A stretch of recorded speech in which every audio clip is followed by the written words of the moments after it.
about Bill. Bill has All over lies. 10 years of commercial real estate experience in sales and leasing. Prior to, prior to joining asset preservation, where he is the he's the California State Manager and Vice President of Asset Preservation Inc. Uh, Prior to joining, he was with Bishop Hawk Commercial Real Estate in Sacramento. He is involved in the real estate community, serving as president elect of ACRE, which is the Association of Commercial Real Estate, and on the board of directors for CREW Sacramento. Bill is also an affiliate member of many organizations such as CAR and SAR. So at this time, I would like to introduce Bill Angove. Thank you, Jody. Can everybody hear me okay? Just a quick nod, make sure everybody can hear me. Good, good. Jody, thank you very much for the introduction. I'll have to maybe update my bio with Ashley or with Shauna. So thank you for having me. And so what I'm going to talk about today is I was talking earlier with Adam, is I'm going to do an update on the 1031 exchange world. Some of you, this may be a new topic, or you may be brushing up, or you maybe have done a number of exchanges. And so my goal is always to help everyone that's on the presentation learn something new that they may have not known about. So I have altered the presentation since the last time I did the class for you guys last year. Actually, I've been with the company for 23 years now, and what I do is teach, market, educate CPAs, attorneys, commercial brokers, realtors, lenders, investors about 1031s throughout the Northern California area. Asset preservation has actually been around for over 30 years. We have been doing this quite a long time throughout the United States. What you need to know about my side of the industry is we're an unregulated industry. And so what is the main thing that a qualified intermediary does? We help your clients document their exchange, and we hold their proceeds between their sale and their purchase. That's kind of basic 101 1031. We are an unregulated industry, and in any given time, our company is holding over $2 billion of people's money nationwide. So you want to look at the cost, of course, but you also want to look at the security of the qualified intermediary out there to make sure that you understand if you're shopping around, you have your apples and apples all covered. So what I'm going to be covering is just a quick introduction to 1031 exchanges, why people do them from a tax standpoint. I'll talk about Washington and what's going on there and the threat to 1031s. I'll be talking about like kind and just making sure everybody understands that concept. I'll be talking about the numbers as far as what you sell for and what you buy for in the exchange. I'll be walking you through the delayed exchange process. Some people call it a Starker exchange still. That's from the famous court case way back when. I'll be talking about what if you're selling multiple properties in an exchange and you want to consolidate down into one bigger one. Can you do that? Or can you sell one and buy five? If we have time, I'll try to take some time to introduce you to reverse exchanges.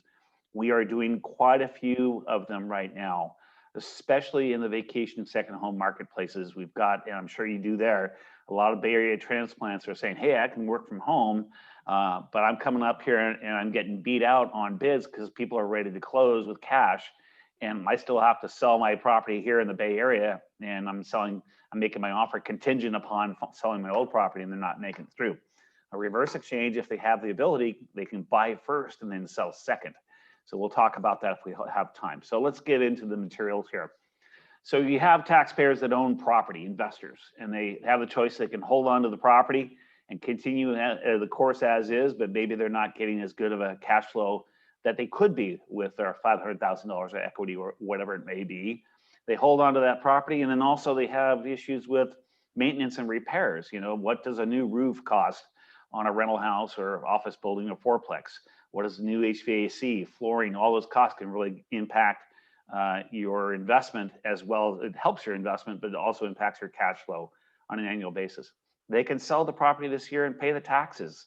We'll talk about what the tax rates currently are and what they may be here in a few minutes, or they can do an exchange. And what an exchange allows them to do is sell and defer their taxes and buy new investment property anywhere in the United States. There's different parts of the tax code, as you see up on the screen there.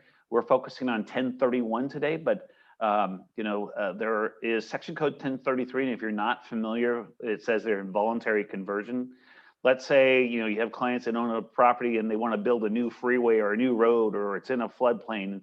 So the city, state, or federal government wants to take that property through involuntary conversion, or eminent domain as we know it as. They can do a 1033, which allows them to take their money from that sale or insurance sale if it's a fire situation, and they have 2 years to reinvest those funds. They do not need a qualified intermediary in that circumstance.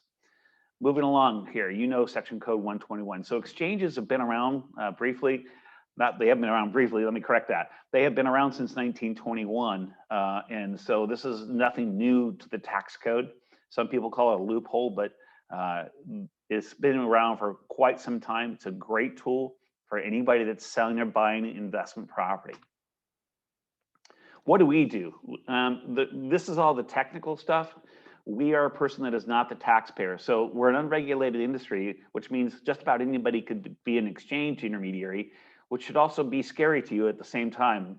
For those of you who've been around the industry for a while, there are cases where people either went to jail, funds were misinvested, even the title company went out of business. So you need to look at who you're dealing with in this situation. But technically what happens is we acquire the relinquished property from the taxpayer. We don't take over the property. We used to do that. It was called sequential deeding, where you had a purchase and sale contract between a buyer and seller, and the property at closing would be deeded to asset preservation briefly, and then we would transfer it to the buyer. In 1991, where the regulations came out, they allowed for what's called direct deeding. What that means is at closing, the deed goes directly to the buyer. The funds from the sale, the proceeds, those are sent to us by the title company. And then we turn around and wire those funds to the title company handling the purchase. So we took out those steps in 1991 when the regs came out. But this is basically what a qualified intermediary does. We hold the proceeds. We help the client document their transaction. We provide them the identification, and then we safely hold those funds and wire them back out for the purchase of the replacement property. This is an interesting slide. This is from an NAR webinar not long ago, but I think some of the statistics are, in my opinion, low. But the first one says 61% of realtors report that at least one 1031 transaction during the 2016-2019 years. I'll tell you what we are seeing this year alone, as far as increase in orders month over month from a year ago, is about 40% more. Yes, I did say 40% more. Why? Well, you all know that people are exchanging out of California. They're moving out of California. Just like Adam's talking to us from Coeur d'Alene, people are doing 1031s to probably the top states that I am hearing. Idaho is probably one of the top two.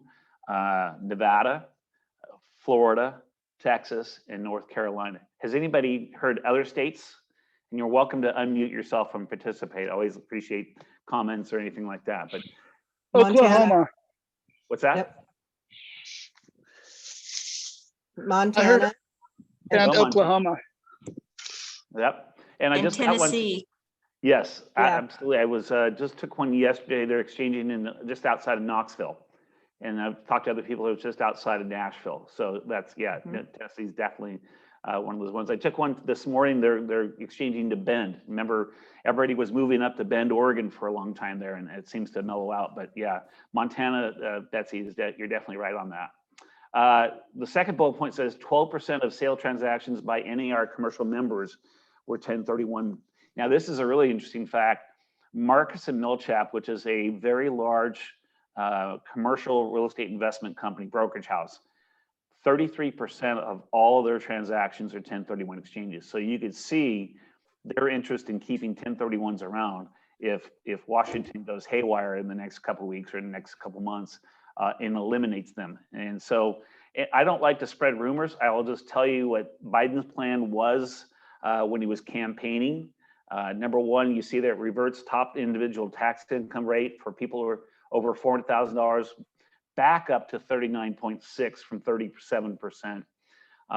We're going to be looking at increase in capital gains taxes. As you know, Capital gains taxes are either 15 or 20%. I'll talk about that a little bit more in a minute. They're proposing 28%. They're also looking at eliminating step up in basis when parents pass away. Again, all rumor. Some of it's from the campaign. Everything's on the table right now as far as what's going to actually come through. What Biden also proposed in the elimination of 1031s would be funding his child and elderly care platform, which would finance $775 billion in new government. So they see, at the last bullet point, they see 1031s as a $41 billion revenue to help fund that $775 billion spending plan over the next 5 years. So this is not a Democrat or Republican issue, because both Republicans and Democrats own real estate, whether it's the congressperson themselves or their customers, or not customers, you know what I mean, their constituents. And so the farmers are interested in this, the CPAs, the attorneys are all interested in this. If you recall, when I've come to Sonora in the past and given the seminars, I talked about personal property exchanges, where if you owned $100,000 in gold coins, you could do an exchange on those gold coins for more rare metals like silver or something like that. If you had let's say a hotel or motel, there's a lot of personal property that went along with that sale of that asset. You could do an exchange on that personal property. Your farmers, they have their machinery and equipment and their cows and all that. All that was eliminated by the Trump administration back in 2018 as a trade-off to lower corporate tax rates from where they were at like 36% down to the 20 or 22% that we're at currently. And I'm sure that's going to change also. So the word from Washington in this brief moment is hang on to your hats. We're in for a little bumpy ride. There was rumor that if they do eliminate 1031s, that they would revert it back to the beginning of 2021. As of this morning, when I saw on the news, any tax changes that are proposed wouldn't take effect until the beginning of 2022. So we're lobbying very hard. Our national sales manager for our company was the president of the Federation of Exchange Accommodators. That's our association. Last year, he's done a lot of trips to Washington, and hopefully he's convinced the folks that he needs to convince to keep our industry around. But there are definitely some things that are in the works as we speak in Washington now that they got COVID all fixed up or passed. What's next is what we need to figure out. Okay, any questions on that? All right, so this may be temporary slide, it may be permanent, we'll see. But here's what current tax rates are. Now, in 2013, long-term capital gains went from 15 to 20% if you made over a certain amount of a gain. It was $450,000. I think it's $500,000 now. So when someone says, oh, I'm just going to pay 15%, well, it's a lot more complicated nowadays if they sell. Now, let me make sure we're all on the same page. You buy a property and flip it after 90 days and you make 30 grand. That's not capital gain, that's income. And so that would be taxed at whatever income tax bracket your client files in. If your client buys the property and owns the property for longer than a year, that gain or profit is considered capital gain, all right? So that capital gain would be taxed currently at 15% unless it's over $500,000. If it's over $500,000, the 15% goes to 20%. The next tax you see on there, the 3.8%, is the net investment tax. The net investment tax was a result of Obamacare. They had to pay for Obamacare, so they said if you have income over 200,000 single or married, filing jointly at 250, then you're going to pay another 3.8% on top of the 20%. Now, but wait, there's more, as I like to say. When you own a piece of an investment property, one of the things you get to write off is the depreciation. That depreciation, if you sell, should I smile? Betsy's taking a picture. What I can do as a side note, Betsy, is I have this PowerPoint in a PDF. I'd be glad to send it to all of you. I can send it to Ashley or Jody or whoever, or just send me an email at the end and say, hey, Bill, would you send me your slide deck? And I'd be more than welcome to share it with you, but feel free to take a picture. I just wanted to have that in my pocket on my phone in case anybody asks. Yeah, but tell them it's subject to change over the next couple of months. Okay. All right. So now we got the depreciation recapture. That means that you've written off, let's say you bought a property for $400,000 and you write off 300 grand over 27 and a half years. So all that depreciation is taxed first at 25%. Then you got the other federal gains that you see. And then the last bullet point is California. California has a sliding scale now due to Prop 30 when Jerry Brown was in office. So we used to be just at a flat 9.3%. That slides anywhere from 0 to 13.3% if you have income over $1 million. So you add all that up, and what you're generally looking at is, I like to tell people, and I don't say I'm a CPA, but what I do say is, generally speaking, take about 25 to 30% of your equity. And if you do a straight sale, it's going to go away in state and federal taxes. So here's a classic example. The second bullet point, they bought the property for $400,000. They've written off $300,000 of the $400,000 purchase price. So the bullet point, the fourth bullet point says their gain is actually $900,000, not $600,000, what they paid for, the difference between what they paid for and what's worth now. Their basis, because they've written off all that depreciation, is 100 grand. So we're selling for $1 million, but our basis is $100,000. So our gain is $900,000. So let's look at the example of the taxes. So as I said, the depreciation is taxed first at 25%.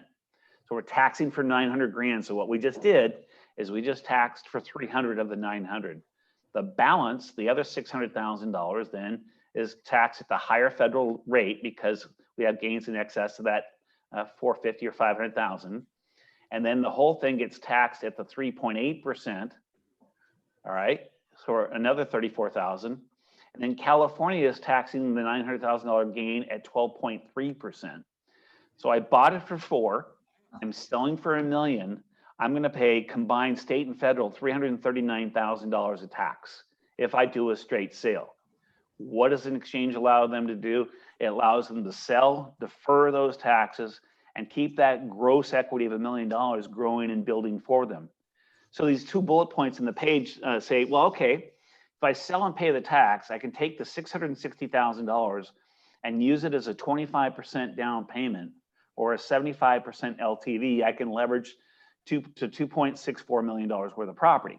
But with an exchange, rather than pay that $339,000 in tax, I can take that gross $1 million and at the same leverage, look how much more property I can buy. So that's one of the things to be talking to your clients about is we've got pretty low interest rates on investment property loans these days. I don't know if I have a lender on the line here with us, but they're welcome to comment on that.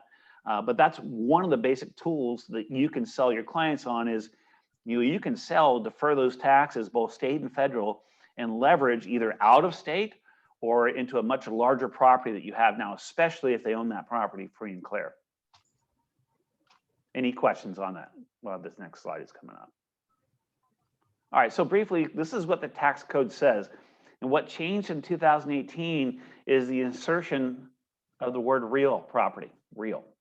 It was used to be just property. As I mentioned earlier, you could do exchanges on personal property. That went away. So 2018, they actually changed the 1031 code. It says, no guarantee law should be recognized on the exchange of real property held for a productive use in a trade or business or held for investment, if such property exchange property for like kind held for trade or business or held for investment. So think of it this way. If you're new to 1031, anytime that you are listing or selling someone's property that is not their primary residence, you want to have that light go on in your head and ask them, are you planning to do an exchange?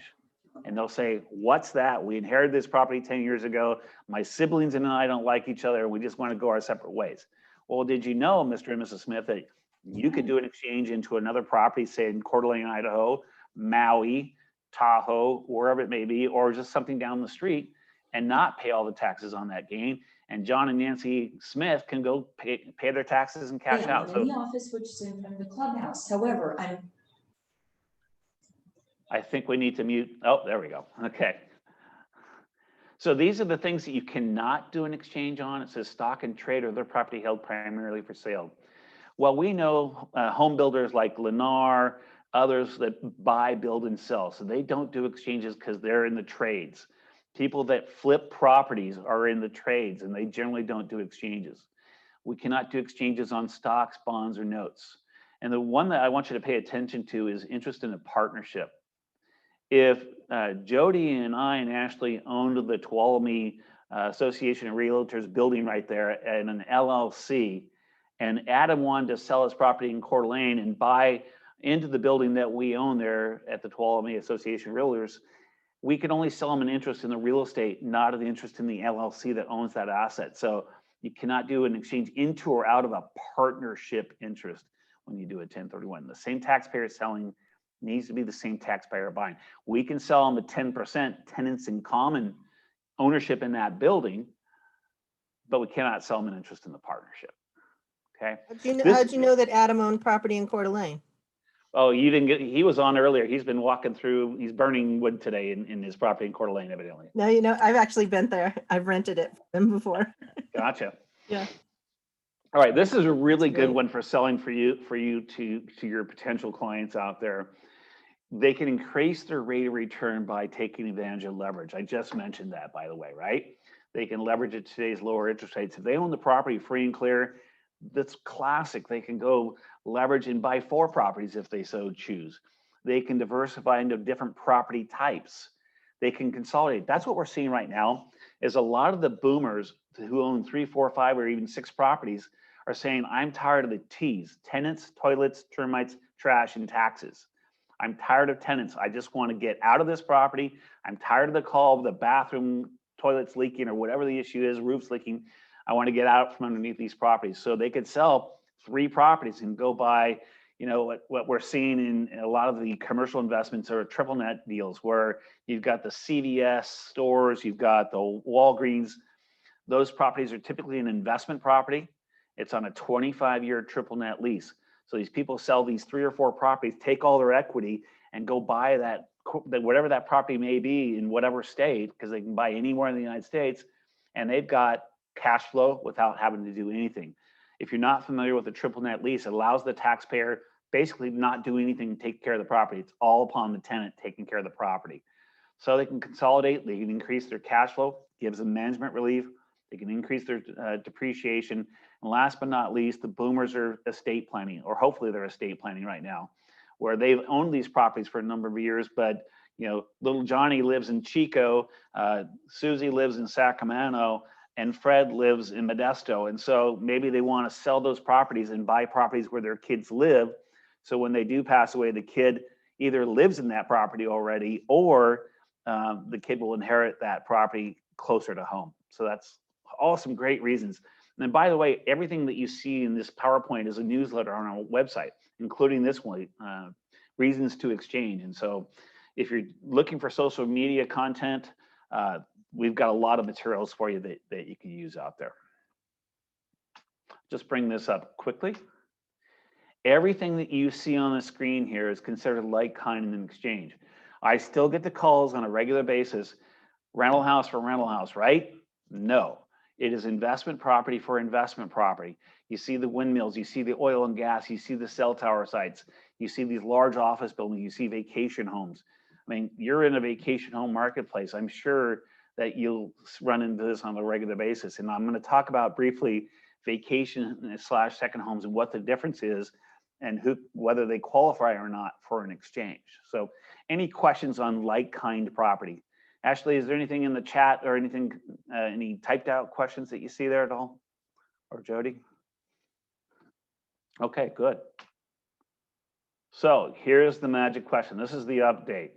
How long do I need to hold a property until I do my next 1031 exchange or move into the property? What do you think? Go ahead and unmute yourself. It's 90 okay to days? get. Huh? 90 days? 90 days. So you hold it 3 months and do another exchange or move into it. Okay. Other guesses? I was thinking longer. You're absolutely right. Too. Yeah. So I want you to look at this first bullet point. Time is just one factor. The key factor with the IRS and the Franchise Tax Board here in California, by the way, is the taxpayer's intent. There is one perspective where the and a lot of people say this one, is hold the property for a minimum of 2 years before you do your exchange or move into the property. There's what's called a private letter ruling where the IRS said, yeah, 2 years would be a sufficient amount of time, but we can't hang our hats on that because there are court cases where the taxpayer held the property less than a year, but they won because they had the intent to hold the property for 5 years, but they had to move into the property because they lost their old house through foreclosure during the recession. So they had the intent to hold it for 5 until their daughter went to college there, but they didn't, but they won. However, second perspective is, okay, hold it for a minimum of 12 months or straddling 2 tax years, then you're filing 2 tax returns. But again, there's nothing in the tax code. There's another court case out there where the taxpayer held the property for 15 years and had his exchange disallowed because he was doing what we call activities of a dealer. He was getting plans, permits, engineering. He was going to split the property and sell off the lots over time. And so he started doing that. Recession hit, he stopped, came out of the recession and started those activities again. And they said, your intent was to be a dealer and sell off these lots. They disallowed exchange after 15 years of ownership. So the one that a lot of people hang their hat on is that first perspective, hold it for at least a couple of years or longer. We typically don't see the flippers doing exchanges where they've held the property 90 days because franchise tax board, frankly, here in California is pretty aggressive. And when your clients complete an exchange, they file Form 8824, which is the reporting form for the feds and for the state. And the third question on that form asks, how long have you held the property you've just exchanged out of? And if it's 90 days, you're probably inviting an audit from the franchise tax board. No guarantees, but I suspect that you might, because they're going to say justify why this is held for investment under the intent of 1031 versus a flip. Okay. All right. This is an interesting read. I'll just read this to you. It says a California realtor did an exchange of her relinquished rental properties, but acquired a resident as a primary resident and used it as her primary residence. So in English, she sold a rental. She bought a property that she moved into right away as a primary residence. She falsely reported the property as a rental and reported rental income to cover her tax. She also listed another rental as her residence on her tax return. She pled guilty to tax evasion and did 14 months in jail. This is a realtor in Southern California. I'm sure nobody in Sonora would do this, but you don't want to tell your clients, yeah, hold the property 90 days and move into it. That's tax fraud, everybody. So don't move into the property. It needs to be held for investment, just so you know. Now, this is probably something, even though it's been around since 2009, that a lot of you may not be aware of, and that is this. Your boomers think, oh, I've got all these rentals. All I need to do is move back into it for 2 years, and I can claim the $250,000 or $500,000 exclusion. Well, you used to, but post 2009, you can't. Well, you can, but here's the issue, and here's the example. You've got a single taxpayer. They have gains of $300,000. So we know automatically under the old rules, if they live there for 2 out of 5 years, they would get $250,000 out of tax-free money if they live there 2 out of 5, and they pay tax on the other $50,000 difference. Now, post 2009, it says 4 out of the 6 years or $200,000 would not be eligible for the primary residence because it was mostly used as a rental. Only 2 out of the 6 years are eligible for the primary residence exclusion. So under the old rules, you get $250,000. Under the new rules, you only get $100,000 out tax-free if you've just lived there 2 out of 5. So how do we get that number in this circumstance up to $250,000? Probably going to live there for at least a couple more years, maybe up to 5 years to make your gains up to that amount where you've got more primary residence use versus rental. So that's the important thing to note. And then the bottom point says this: if you do an exchange from property A to property B, all right, and you do rent out the new one for 2 years, and then you move into it for 2 years, you cannot take the primary residence exclusion until you've owned it for 5 years complete. So that's something also to be aware of. This topic is on our website. If you're taking notes, we have a new newsletter on the topic that talks about 1031 and primary residence. That's the title of it, 1031 and primary residence. So it talks about, you know, if people have a fourplex and they live in one of the units, can they do an exchange for 3 out of the 4 and take the primary residence exclusion? Yes. Well, you guys run into in the foothills is you've got clients that maybe have agricultural property, cattle grazing, they're growing grapes, but they got their primary residence sitting on the corner of that property. Can they do an exchange for 99 out of the 100 acres and take the exclusion on the primary residence? Yes, they can. We call that a split treatment exchange. So that's all something to keep in mind. So let's talk about vacation homes. And I'll back up with a court case. There was a court case not long ago called the Moore case, and the Moores had a second home. They did an exchange for another second home in the vacation community. Now, defining what a second home is, that means the property is only used for personal use, no rental income whatsoever in its history. They did exchange into another second home that was strictly going to be used for personal use. The IRS audits. They take it to the tax court. So the taxpayer says, hey, I held this for investment. I bought it. Hello, Kitty. I bought the property for 300 grand and now it's worth $1 million. And so that was a good for investment for 1031 purposes. Well, the IRS says, no, that doesn't work for the intent for 1031. So they issued this revenue procedure for vacation and second homes. And they said, here are our requirements. For the first 2 years before you do the exchange, you need to rent the property out for at least 2 weeks or more, or 10% of its annual rental. And the personal use cannot be any more than 2 weeks per year or 10% of its annual rental. So let me clarify that. Rent the property to another person or persons at fair market rent for 14 days or more. Family members do count. Personal use, 14 days or 10% of the annual rental. So forget what I said about 10% of the rent time. It's only 14 days of its personal use or 10% of all the time that it's rented out. So once you do the exchange into the replacement property, same rules apply. No more than 2 weeks of personal use and rent it out for 2 weeks or more during those first 2 years that you own it. After that, it's all up in the air. So this is something to keep in mind for your clients that have vacation homes up in the hills there. If it's strictly a second home, Franchise Tax Board here in California and IRS are probably going to disallow it. When they create a safe harbor, that's generally their line in the sand that there's no gray area here anymore. Okay, next step. Let's talk about some numbers. If you're new to this topic, a great way to remember it is this. You'll hear people say, buy of equal or greater value when you do an exchange. Good way to remember it, right? But not entirely accurate. Now, in introducing this topic, I need to make sure you understand this is not the IRS regulations.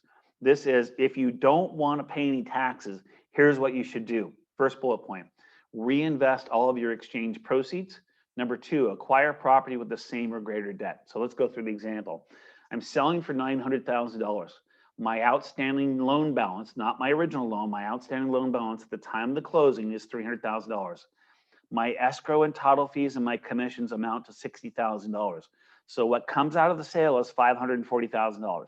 Rule number one, reinvest all of the exchange proceeds. So I'm taking the $540, I'm using it all as the down payment buying this $1.2 million purchase. So I have zero cash left over. So we have zero, what we refer to as boot.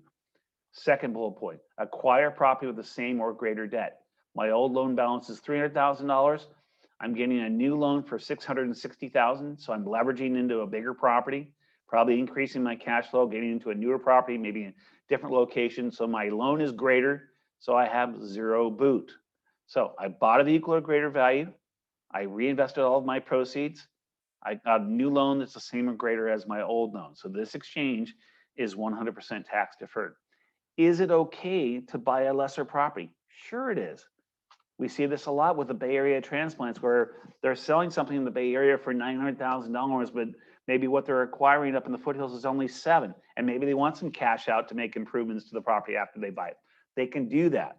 In this circumstance, you see they only reinvest $440 of the $540, so there's $100,000 of cash left over, and you see their new loan is $40,000 less than their old loan. So this person's going to have $140,000 of boot. So they're going to pay taxes on that $140,000 based upon their capital gain. And going back to my first example that we talked about earlier today, if they've taken $300,000 worth of depreciation, a lot of that $140,000 you see there will probably be taxed at 25%, versus the 20%. But I leave that up to the CPAs to do those calculations. All right, any questions on the numbers here? Just unmute yourself and speak. Now I'm going to do another example where they buy a lesser property, they reinvest all of their cash, but you see they have what we call $40,000 of mortgage boot. So they're going to pay taxes on that $40,000 difference. So they're going to have to come out of pocket to pay taxes on that $40,000. I'm going to insert one other concept here, and bear with me. I've said before, spend all of your cash, take on equal or greater debt, right? However, I can offset debt with cash. Here's an example. I'm selling a property for $1 million. I have an outstanding loan of $500,000, so I have $500,000 of equity, right? I go buy another property for another $1 million, but I buy it all cash. What did I do? I took all the $500,000 equity from the old one. I put that as a down payment on the new property for $1 million, but I dug into my piggy bank to the tune of $500,000. So I inserted that along with the other $500,000. Look at my hands right here. So I got 500 of equity and the 500 that I inserted into the purchase, offsetting the loan. So I don't have any what we call mortgage boot in that circumstance because I offset it with cash. You can offset loan with cash. Just make sure everybody understands that concept. So they don't want a new loan. They don't have to have a new loan. But if their old loan is $300,000 in this new case, or in the case that we're looking at on the screen, they want to come up out of their pocket $300,000 cash and they will have no loan in the replacement property. All right, steps. Here's some of the bullet points. And on this very topic, one of the newsletters on our website is stages of a delayed exchange. It's a 2-page piece that we have that is great to send out to your clients or for you to print out, just to keep the bullet points of what I need to do to when. Number one, have your clients consult their tax person. I use TurboTax. Okay, it's time to find a CPA, Mr. and Mrs. Smith. Consult a qualified intermediary. That's what I'm here to do. I've gotten calls from Adam a number of times where, hey, I've got John and Nancy Smith here on the phone. Would you mind talking to them about doing the exchange? And we'll go through the situation. We can do a Zoom. I'd be glad to do a Zoom with you anytime. I can do that, or conference call, walking them through the steps. And I keep it a lot more simpler than what we're doing as far as detail today. Confirm who the taxpayer is that owns the property. I just had a deal yesterday, ladies and gentlemen. You're not going to believe this. A gentleman calls me, actually from the foothills, kind of by you guys, calls me and says, I inherited the property 6 months ago for $260, and now it's worth $380. Okay, great. You own the property now. Well, not exactly. See, I've got the court papers prepared, but we haven't deeded the property into my name yet. We're going to deed the property into my name right before we close escrow. Do any of you see a problem with that? How long is he going to own the property? Like 24 hours, all right? So not only did he represent that he owned the property, the purchase contract was prepared in his name. The 1031 documents with us were prepared in his name. The escrow officer closes the transaction and wires the funds. But who's still on title? The person he inherited the property from. Do any of you see a legal problem with that? He misrepresented that he could sell the property. So here's what we need to do is when you are working with a seller, let's get a prelim, make sure how they're on title. Is it an LLC? Is it trust? Is it a husband and wife? If it's a husband and wife, are they getting a divorce? Is it a husband and wife, but it's the wife's sole and separate property? So we need to identify who the taxpayer is who's doing the exchange. And then we want to make sure that the purchase contract that you write up matches that ownership. Really, really important, you guys out there, to make sure that that gets done. So let's talk about the timing. So all this flow is basically a sale and purchase. When we close escrow, just like selling someone's primary residence, the deed goes to the buyer, just like a normal sale. What's different in the 1031 world is the proceeds are sent to asset preservation to hold on behalf of the taxpayer, such that when they close the replacement property, we're going to wire the funds to the title company handling the purchase, wherever that may be, and the taxpayer winds up with the deed to the replacement property. That's all an exchange is. It's a sale and purchase of investment property rather than a primary residence. Let's talk about the hard part, or fun part, as I like to say. See this period right here? This is called the identification period. Your clients have 45 days to identify in writing what it is they're going to potentially buy in the exchange. Now, I've got a lot of details on this topic, and so we'll cover it, but feel free to interrupt me or unmute yourself and say, wait a minute, I didn't quite get that, Bill. So what happens is when they close, this period starts, the identification period, as well as the 180-day period they have to close on their new property. Are there any extensions? No, currently there are no extensions available to either the 45 days or 180-day period. Was there an extension to COVID? Yes. Back in the spring, back in April, the IRS issued an extension to July 15th for taxpayers that are impacted. And this is very broad. Usually it's one natural disaster like the fires we had in Lake County or Paradise or wherever. The IRS issued 120-day extensions for those who were impacted by that natural disaster. In this case, COVID impacted everyone, so they gave them until July 15th to either identify and or close their replacement property in the 1031. Right now, no extension unless your property's in Texas. Remember, Texas had the power outage last week. Okay, those people were issued extensions. Now, can I buy my replacement property the day after I close my old one? You bet. You can close your new property simultaneously if you so choose. You still need a qualified intermediary because the tax code says your client cannot have constructive or actual receipt of those funds. So if there's no qualified intermediary in the middle here, the escrow officer is going to credit the funds to the taxpayer and turn around and give them to the seller of the replacement property. That's constructive receipt or actual receipt of the funds. That doesn't work for the 1031 exchange. Now, can I change my list? So the first option is you can identify 3 properties. It doesn't matter the price or order of those properties. So can I identify and close a new one here? Yes, I can. Can I identify 3 properties and then change my list? Yes, you can. So the list is changeable during that 45-day period. Well, what if I identify 3 properties and I get out to day 60 of my exchange and I can't buy any one of those 3 properties? Well, that's a technical term. I like to say bummer.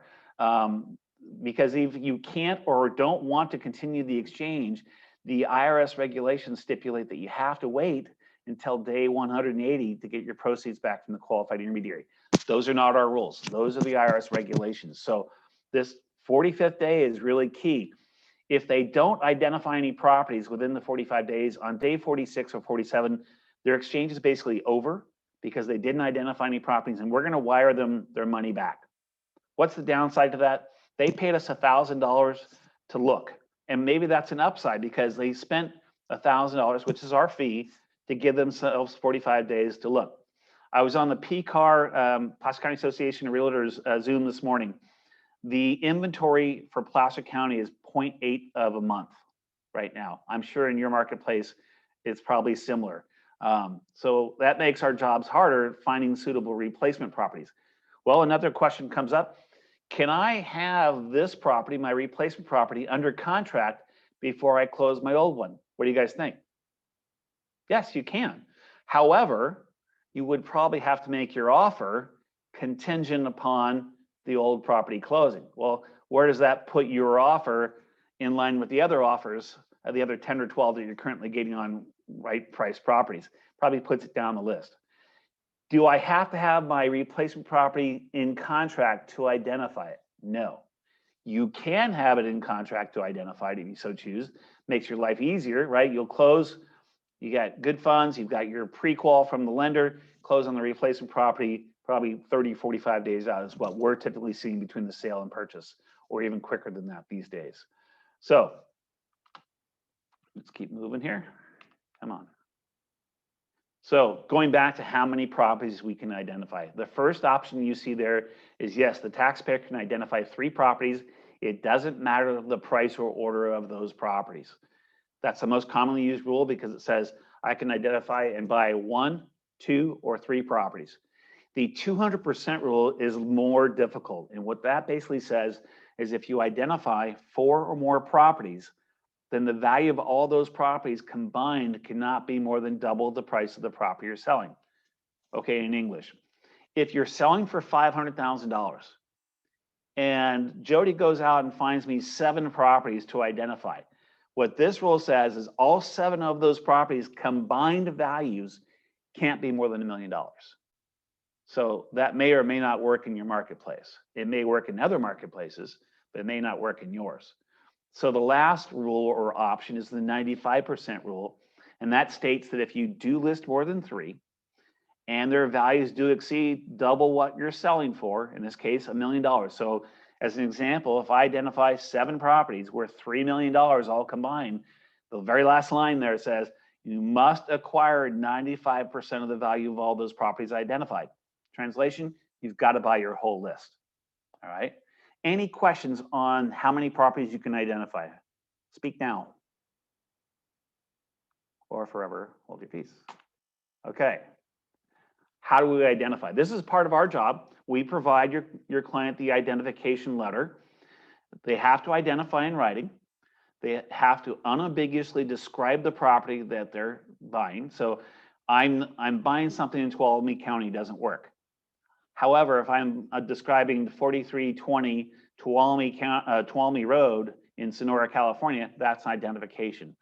They can hand deliver it to us. We're open 8 to 5 here in Roseville, California.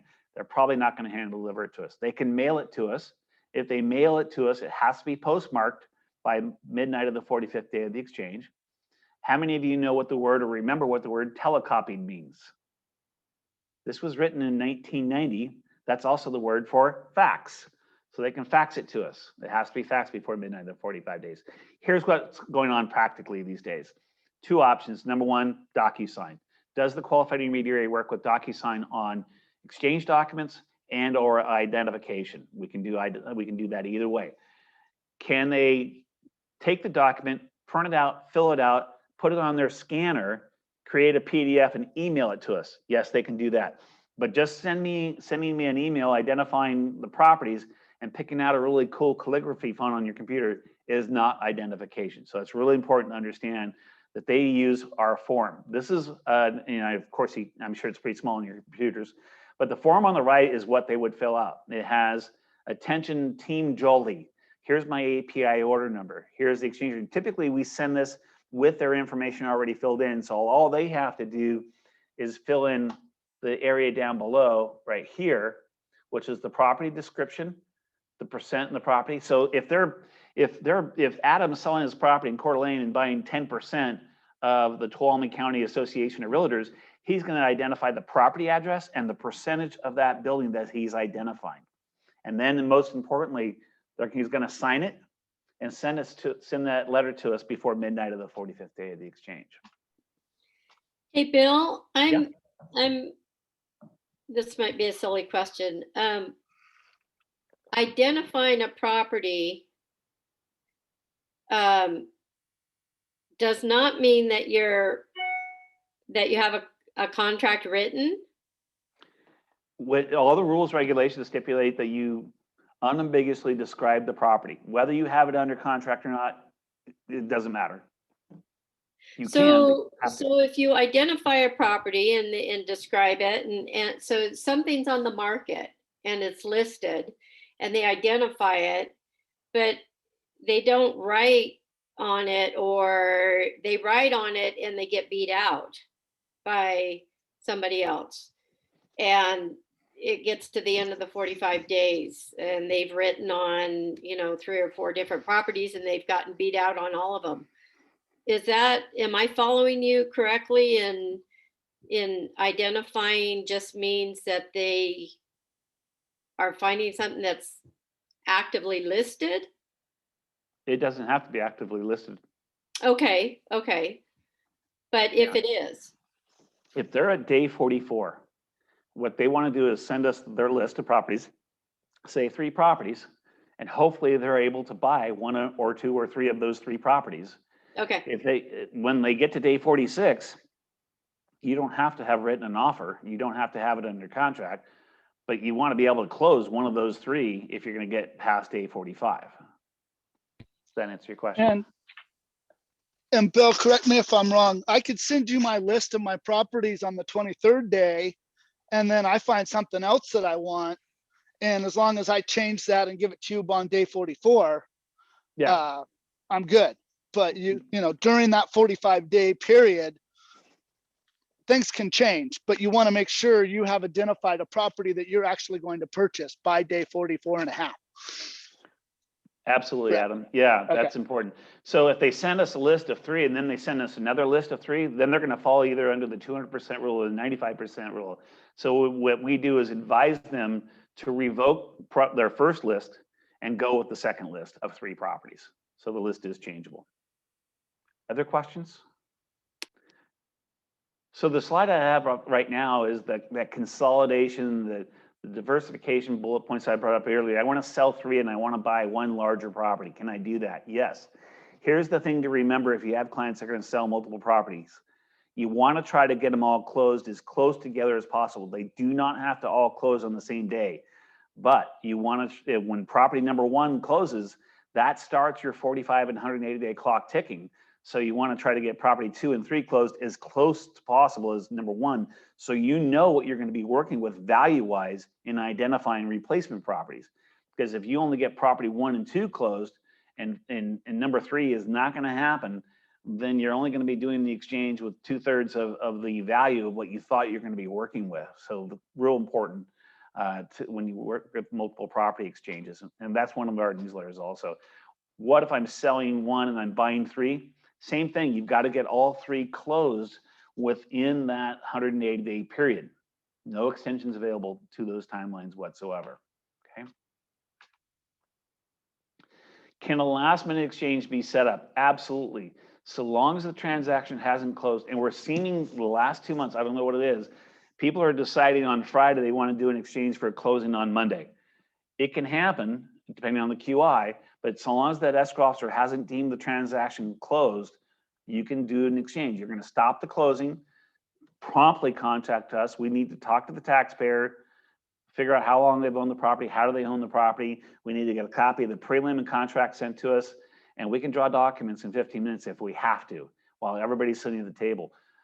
And you say, well, it closed, but it hasn't recorded yet. Well, recording, as you know, is just a formality of the closing. So it's important to note if the property, what we refer to as the burdens and benefits of ownership have passed. If they've passed to the buyer, then it's too late to do the exchange. Like I said in the very beginning, you want to try to set up the exchange typically a couple weeks out from the closing with us. You're not required to. I mean, if you're the day before closing, your client wants to do it, because here's what happens. The escrow officer comes up with Form 593. Form 93 requires the escrow officer to withhold 3 1/3 of the total sales price and send it to the franchise tax board as a prepayment of their California tax. However, if they do an exchange, they don't have to pay that 3 1/3. If their exchange fails, meaning they don't identify any properties, and we get the cash, then, or we're holding their cash, we have to send California 3 1/3 of the sales price. So what I have up on the screen now is my contact information. My cell phone is the best place to reach me with COVID. You know, I'm bouncing back and forth between our national headquarters in Roseville and working from home also, like a lot of people are. So that's usually the best place to reach me. My email address is on there also, which is another good place to reach me. If you have a client that you want information sent to, you can email me or text me and say, hey, Bill, this is Jenny Arnold. Would you please send me, because you're up on my screen, Jenny, that's why I'm just picking on you. Would you please send my clients, John and Nancy Smith, one of your packages, because they don't email, they don't fax, they barely use the phone. So what I'm going to do, whoops, I just found this right here. I'm going to send them this packet. And this is our nice glossy brochure that is for people that don't email or fax. So, or most of the time I do it digitally. I'll send it to them. And so it's just a great tool for you. Questions? We covered a lot of information. Do you want to take a minute and talk about reverse exchanges? So Bill, real quick, it sounds like it would be beneficial to actually have your identified property locked in or in escrow or an accepted offer on it before you get past your 45 days, right? Absolutely. Yeah, if you can have it in escrow, perfect, because you've already closed the old property. You know how much money your client's holding. You've got the lender involved. So the lender goes, okay, asset preservation is holding $500,000. Okay, and they're going to buy $1 million property, 50% LTV, boom. We can go look and find and identify and write offers. Yeah, absolutely, Jenny. Other questions? All right, I'm gonna do the 30-second version of reverse exchanges. Here is a great tool for your clients. I call them your angel clients. They have money. They want to buy, but they're worried about the 45-day identification period. Well, Mr. and Mrs. Smith, if I can show you a way that you can buy your replacement property first, and then we can probably sell your property easily within 6 months, would you be interested in that? Sure, that works. Do you have the ability, if we find an REO or a foreclosure or whatever, a property that we can close in 14 days, do you have the ability to close it? Yes, I've got some money in my piggy bank, underneath my mattress, whatever. So what happens in a reverse exchange is you contract to buy the replacement property. That contract is going to be assignable. You put John Smith and/or assigns right at the top. So you contract to buy that property. We step in with an LLC. That LLC, with funds from the client, closes on the replacement property. Your client then has 180 days in reverse to sell their old property and exchange into the one that we're holding. It's called parking title. So it's a great tool for your clients that are nervous about the 45 days, but they have the ability, either cash or a combination of cash and loan, to buy the replacement property using us. Now, here's the issue when there's a lender involved. The lender says, oh, okay, Asset Preservations LLC is going to be the buyer. Okay, well, let's see their financials because they're going to be the borrower in the loan. We're like, we don't do that. We just hold title to the property. So you have to understand that the lender has the property as collateral, and maybe they have some other assets from the taxpayer as collateral for that loan, at least for the short time that we're holding that title to that property. So we hold title to the new property. They then sell their old property. They pay themselves the money back from their piggy bank they borrowed to buy the new property, and they take title to the replacement property. It's a great tool. It's more expensive, obviously. So in a delayed exchange or forward exchange, we charge $1,000. That's for one sale and up to 3 purchases in the exchange. That's ballpark right in the middle of the road. We're not the least expensive. You don't want the least expensive in our industry, ladies and gentlemen. As I mentioned, we're an unregulated industry. In a reverse exchange, we charge at a minimum $8,500. So it's got a pencil for your client that they have to need to want to buy the replacement property and protecting $100,000 in tax potentially. So that's the great tool of a reverse exchange. Is that 8,500 tax deductible? It isn't considered a cost of the sale. Yeah. That's you bet. Yeah, and then, this is another point that I failed to bring up earlier, but people will say, and we were talking about the exchange equation earlier, right? They'll say, well, I put $100,000 down to buy this property, and when I sell it, I want to pull that money out and pay myself back or pay back grandma. Well, unfortunately, any money they touch is considered boot. And they're going like, well, they argue with me. Well, I already paid taxes on that money. I got to pay grandma back. So I'm only going to reinvest 200,000 of the 300,000. I go, talk to your tax person, but you're going to pay taxes on that $100,000. Or here's a second example. I put $30,000 in fixing this property up to sell it. I want to pay myself. It's a closing cost, right? No, it's not. It's a cost to improve the property, to fix it up, but it's not tax-free money when you pull it out. Both those circumstances, you're in line behind the IRS. Okay. The IRS gets paid first. Was there a question? So, additional information. On our website, we have a YouTube channel. We have webinars. We have 250 different newsletters for you to look at. We have a capital gain calculator on the website. We have a 4,580-day calculator on there. So lots of tools for you, not only just contacting me. I know I've talked to a few of you on a weekend every now and then. So if I'm available and I'm not skiing, you can maybe get a hold of me on a Saturday or a Sunday if you're sitting with clients and trying to explain it. But otherwise, our website is really good, has that delayed exchange timeline on it under that area. Ashley, anything else? No, Jody? thank you so much. Great. Did anyone else have any questions? Your website is API Exchange. Yep, apiexchange.com. I'll bring the screen back up here real briefly. Down to that slide. Hey, Bill, this is Adam. I would love to definitely get your slides and info from today. And anyone that hasn't done an exchange or hasn't used asset preservation, Bill will definitely, and his company has always done right by my clients, and helps you look like the professional in this industry for doing exchange. So I definitely recommend him highly as an intermediary for 1031 exchanges. Thank you, Adam. And maybe Yeah. someday we'll all get to meet in person again. If you go to the CA, when they have the CAR convention, I usually run into Adam and Shauna there. They're walking around and they come to my booth and say hello. So.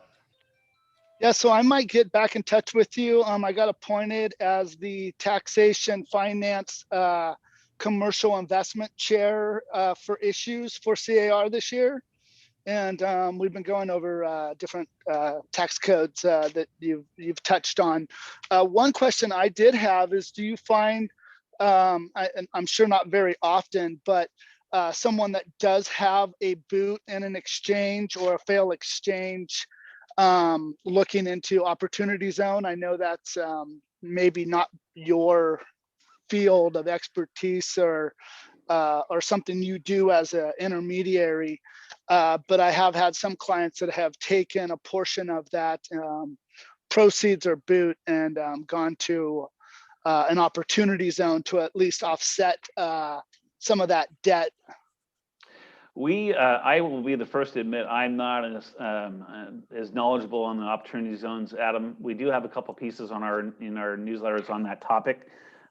We have seen people that, they fail at day 45, so they're going to take those funds and go to an OZ fund, and Yep. they are still with us restricted by the 180 days. So from when they close their old property, they're still restricted by the 180 days to have those funds invested.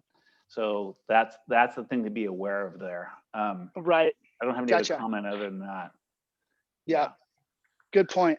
And 2026 is right around the corner. And if you don't know about opportunity zones, 2026, they have to pay their taxes on their gain, even though they still are invested in an OZ fund or property. So But you can make some money with that money to help pay that. But anyways, sure appreciate your info today. And yeah, I'd love to get your notes. okay.